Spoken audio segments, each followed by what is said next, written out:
How to uninstall Steam games. Hey everyone, welcome back to the channel. In today's video, I'll show you how you can uninstall the Steam games. So now, without further ado, let's get started. So first thing first, open the Steam app on your PC.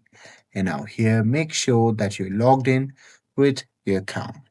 And now here, once you are inside the Steam app, then you simply have to go to the top left side and there you simply have to click on library.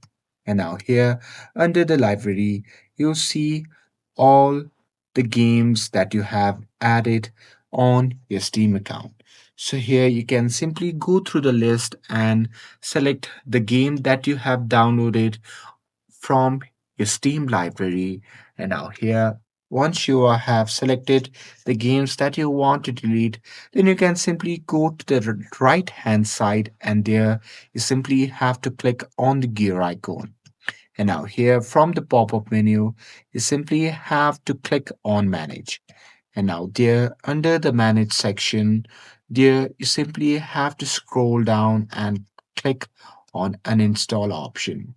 And after that, you simply have to confirm your action by clicking on uninstall again. And once you do that, the game will be uninstalled completely from your PC.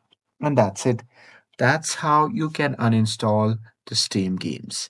And with this, if you found this video helpful, then don't forget to like, share, and subscribe to get updated for more videos. Thanks for watching, and I'll see you in the next